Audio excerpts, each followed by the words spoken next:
ഇടുക്കി ഉടുമ്പൻചോലയിൽ നവജാത ശിശുവിനെ വീടിനോട് ചേർന്ന് മരിച്ച നിലയിൽ കണ്ടെത്തി. ഉടുമ്പൻചോല സ്വദേശി ചിഞ്ചുവിന്റെ 2 മാസം പ്രായമായ കുഞ്ഞാണ് മരിച്ചത്. സമീപത്ത് അവശനിലയിൽ കണ്ടെത്തിയ ചിഞ്ചുവിന്റെ മാതാവ് ജാൻസിയെ ആശുപത്രിയിൽ പ്രവേശിപ്പിച്ചു.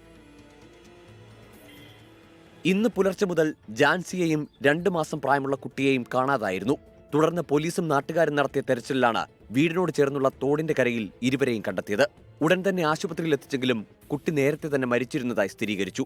ജാൻസിയെ അബോധാവസ്ഥയിലാണ് കണ്ടെത്തിയത്. ഏകദേശം വീടിനപ്പുറം ഒരു 100 മീറ്ററോളം അകലെ, അവിടെ നിന്നും താഴെ ഒരു 50 മീറ്ററോളം ആടിയിലായിട്ടാണ് രണ്ടുപേരെയും കണ്ടെത്തിയത്. ഉടുമ്പൻചോല പോലീസ് വന്നു. അവർ തന്നെയാണ് ബോഡി കണ്ടെടുക്കുകയും ചെയ്തത്. ഒരു 7:30 കൂടി കുഞ്ഞിനെ നെടുങ്കണ്ടത്തേക്കും അമ്മയെ രാജാക്കട്ടേക്കുമാണ് കൊണ്ടുപോയത്. അമ്മ സുഖമായിട്ട് വരുന്നു, കുഞ്ഞിനെ നഷ്ടപ്പെട്ടു. മരണകാരണം പോലീസ് അന്വേഷിക്കുകയാണ്. ജാൻസിക്ക് മാനസിക പ്രശ്നങ്ങളുണ്ടെന്നാണ് സൂചന. കുട്ടിയുടെ മൃതദേഹം നെടുങ്കണ്ടം താലൂക്ക് ആശുപത്രിയിൽ സൂക്ഷിച്ചിരിക്കുകയാണ്.